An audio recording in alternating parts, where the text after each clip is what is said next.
What's up, y'all, and welcome to Union Minded. I'm your host, Eric, and I'm here with my co-worker, Ross Anderson, today. Ross Anderson is an IBEW Local 70 member, and I want to talk to him a little bit about his journey, how he ended up in the IBEW. So, Ross, what year did you graduate high school? 91. 1991. Yes, sir. It's a good year. Giants won the Super Bowl that year. They beat Buffalo 20-19. They did? That's right. Scott Norwood, wide left. I don't remember that. He missed the field goal. I don't remember that, but go I ahead. guess you were busy doing some other things. Yeah, probably so. What was life like at 18 for Ross? Well, I guess I finished high school and down in Florida. We moved up here. Where in Florida? Inglewood. Inglewood. On the West Coast. That sounds like it's near Compton. No, it's nowhere near Compton. It's nowhere near Compton? No. You sure? Positive. Inglewood, Florida, huh? Yeah. There must be like gators around there. No. It's on the West Coast, man. No. That's where you live at. I Miami, grew up you know what I'm saying? Miami Beach. I mean, it's the same way, you know what I'm saying? Miami's a whole different animal. I don't know about that, but go ahead. All right, 18-year-old Ross is running around Inglewood. Yep. Right on. Okay, 1991. So, what do you do after high school? Actually, we moved to Virginia after that. Actually, before you go any further, let me take a pause for just a moment. Go ahead. When you're in high school, do you get any career advice? Does anybody talk to you about what to do after high school? Is there any kind of guidance? Well, actually, I had a choice to go to the military, into the Marine Corps, and so I went to the MEP Center down in Tampa. Okay. Like 3 times probably, if I remember right. I had to pass the physical exam. I passed it twice, but when I used to run, 'cause I wanted to be the top recruit in Parris Island. Okay. I would always run and do push-ups, sit-ups, all this happy horse stuff. All that PT. And be on top of my game when I showed up. But when I used to run, I used to cry when I get home to my mom. My foot would hurt all the time. Okay, so you had Issues bone spurs? I don't know what the fuck it was. You know what I'm saying? You had some Donald Trump disease. You had bone spurs. Oh, wow. I couldn't get in the Marines. I got bone spurs in both my feet. So I went back again to the Tampa and one last visit to the MEPS, and the guy said no. The doctor said no, I can't let you go because something could happen. So you wanted to go into the military? Yeah. And go that route. Do the right things back then. I mean, right. I get you. 1991, we had the Gulf War going on. Desert Storm was happening. There was a lot Storm and Norman. There was a lot of gung ho young people coming out of high school. Yep. I'm sure they wanted to get in on the action. Yeah, I wanted to. Yeah. I hear you. So okay, the military falls through. What's next? So college? No, I didn't go to college. My parents and we decided to move up here to Virginia and stuff. So that was a whole relocation. Yep. How old were you when you moved to Virginia? Like 18. 18 years old. Yes, sir. So man, this happened quick. Yeah. Okay. So all right, you come to Virginia. What happens then? I get a job. I come up here to Virginia, and I ain't gonna get involved in the whole story. I mean, it's a whole mess. But anyway, it's a whole mess. I mean, I can tell you a lot of stories. I'm sure you can. I mean, from 18 to for about the first 2 years. I'm sure you've had some adventures. Absolutely. Every young man goes through some adventures. Yeah. So. Well, we'll leave the adventures. We'll leave the pastime out of the time, and we'll leave it past time. I just want to talk about your career. So I'm talking about jobs and that kind of thing. So back then, I was saying because I was 18. So I started looking in the newspaper when I moved up here. We moved to Warrenton, and I'm looking for a job. I found this job said, looking for construction workers. You know what I'm saying? It was like laborers, carpenters, and that was all I seen. So general, just looking for some guys to do some handiwork. Yeah, basically, that's what I thought. So I called and they said, yeah, show up the next morning at 6 o'clock down at the gates. Okay. It was down in Chantilly. So your first job in Virginia was an actual construction gig? Yeah. Okay. Never worked construction my whole life. I've always did landscape work when I was a kid. Okay. And so I came up here. So I'm just thinking from where I was from in Florida, a little small town. So I'm thinking a little small company. Right. So it was like early spring, still kind of cold in the morning time. So I'm waiting in my car because everybody's in their car waiting. I see a gate, fence around this whole piece of thing. It's still dark. So the guy from the superintendent shows up. He's like, gets out of his car, truck, whatever it was, out of his truck, actually. He's like, over here, carpenter's over here rodman. In my mind, I'm like, I'm not a carpenter. Right. What the hell's a rodman? You know what I'm saying? Right. So you're green. Yeah, I didn't know nothing. Super green, like the grass you cut. Over here, laborers. I'm like, okay, so I guess I'm going to the laborers. Right. So I didn't know what the hell's going on. like I said, it's still dark.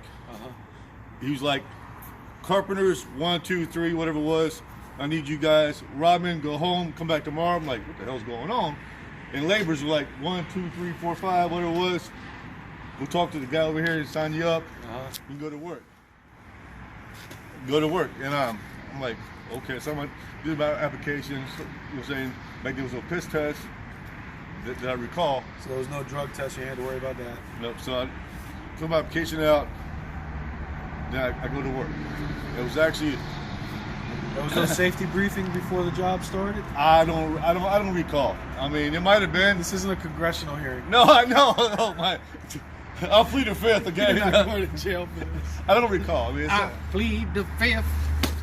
But like I said, you know, 1, 2, 3, 4, fifth. So I go to work. Anything you I say, go to work. Okay, you go to work.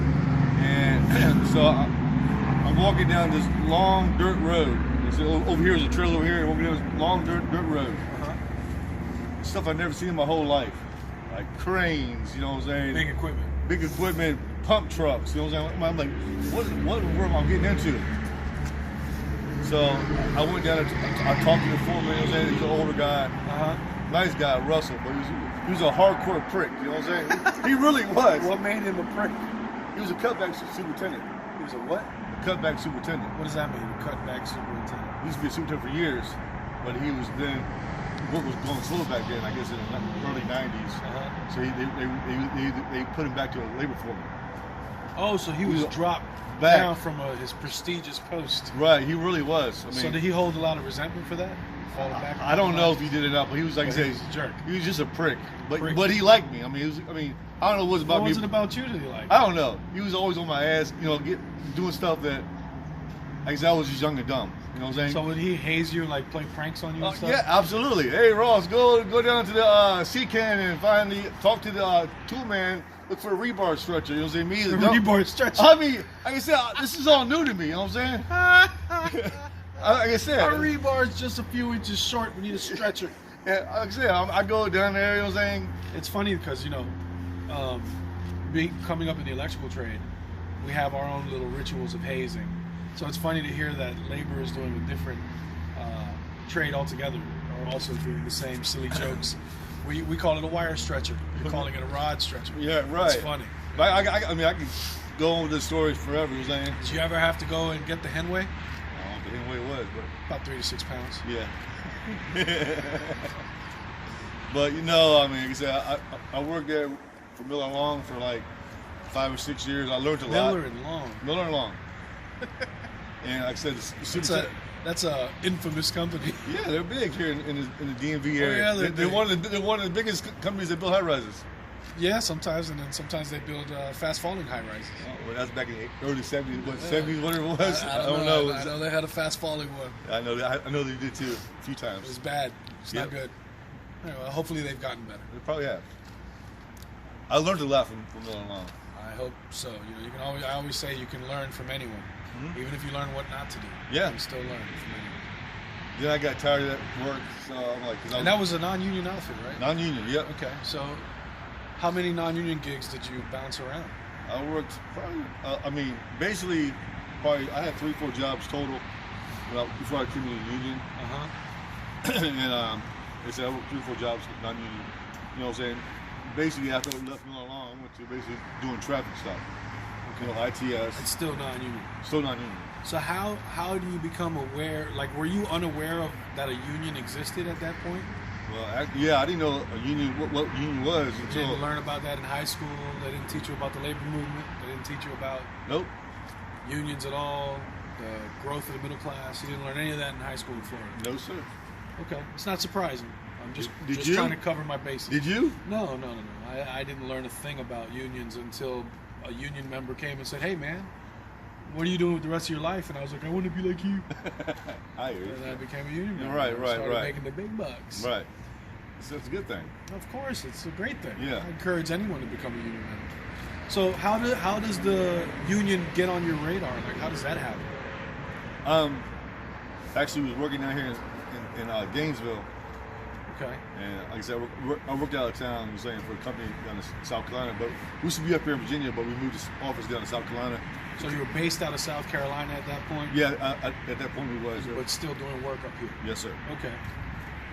And so, like I said, I was working up here in Gainesville, and the guy I needed to talk to was a superintendent from Dinah.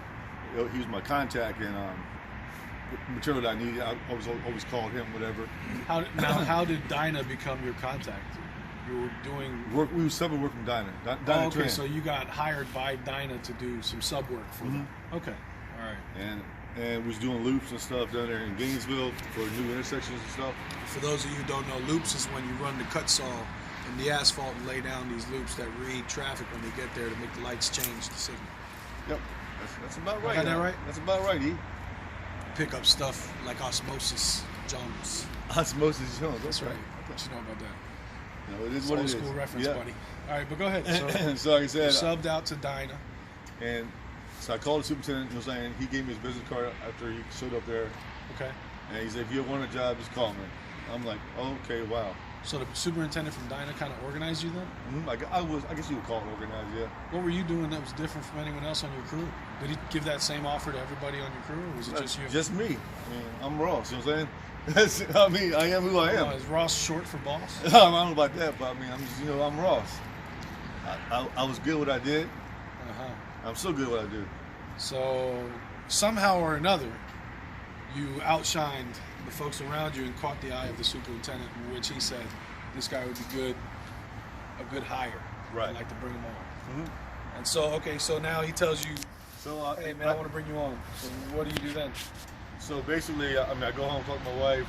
Okay. I'm sorry, at the time she's my girlfriend, and so like a week later, we was getting ready to leave, go back out of town. You're going back down to South back Carolina? to Columbia, outside of Columbia, to the office and stuff. She's like, "Hey, you need to call that gentleman from Dinah." So I called him Tuesday morning. He's like, "Hey, show up on Wednesday, over here in Sterling at the warehouse, so we can sign you up." So you had to go to the Dinah Warehouse, like their headquarters to sign all the paperwork, your W-4s and all that stuff, and application, whatever, and put your paperwork in with the IBEW. And I started work that day. Same day. Same day. Man, that was a fast turnaround. Yeah. So okay, now you get to becoming union. You've been union ever since 2004, so it's been a while.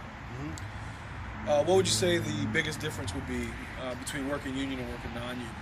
Is there a difference? I mean, I would say basically the benefits to a certain degree. The insurance.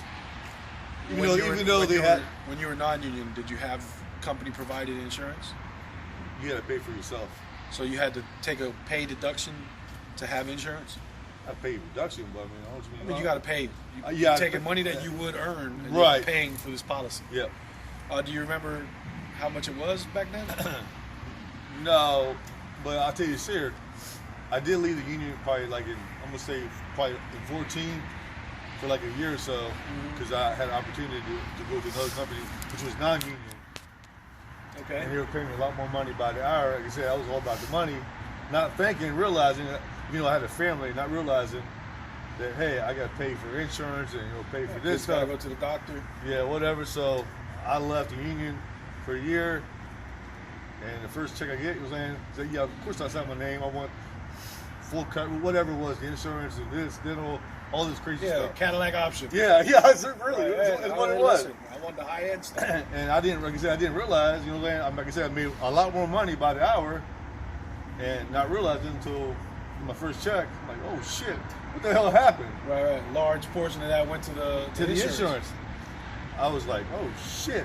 So after that first week, I called a guy from Union, saying, hey, get me over there. I want to be back. Oh, get me over there at CES, which is Chesapeake at the time. He's like, well, I'll see what I can do. For the whole year, like off and on, like, come back. I get you back today or whatever. It was like a whole mess for a whole year. So it was a hassle to get back in. Yeah, it was a hassle to get back in. So I finally got the call like one day.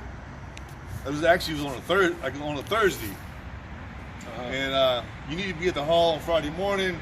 This guy Bo Preston from Chesapeake is gonna send you a riff over there at the hall, and you should be able to get on. I'm like, okay.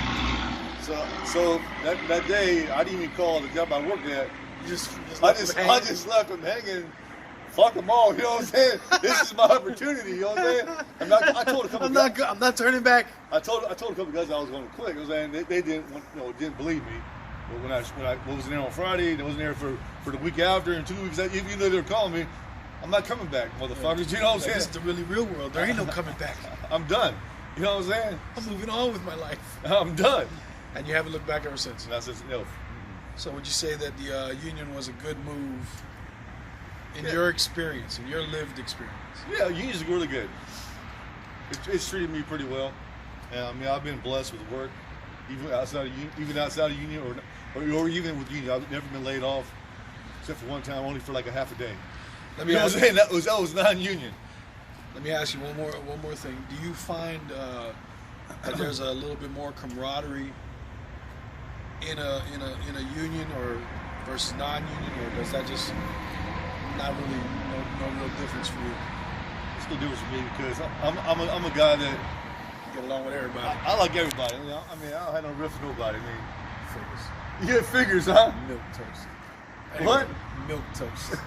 Anyway, Are you that kind of person to eat? I am a firecracker, man. You're either gonna love me or you're gonna hate me. It's one or the other. There's not too many in betweens. You either think I'm a great guy or you think I'm a total douchebag. It's one or the other. It's one of the two. It is what it is, man. I'm arrogant. I mean, I'm a terrible person. Are you a prick? I can be. Anyway, this ain't your show. Don't try to flip this on. I'm not trying to flip it on you. Listen, I mean, you've done good so far. I'm really. You know, Thank you. I learned a lot from you. Saying we've been working together for probably, I'm gonna say what, 4 or 5 years probably. It's been about that. Probably 3 years straight we worked together because at the time we was on different shifts. Yeah. It's been good. Yeah. It's been good. I hope you guys enjoyed this interview. Found it informative, maybe a little bit entertaining. This is Union Minded. I'm your host, Eric. My man, Ross, the boss. Oh, wow. From Inglewood, just west of Compton. West Side. Anyway, hit the like, subscribe, notification bell, comment down below, share, have some fun with it. And remember, the fight isn't left and right, it's up and down. Solidarity wins always. Peace.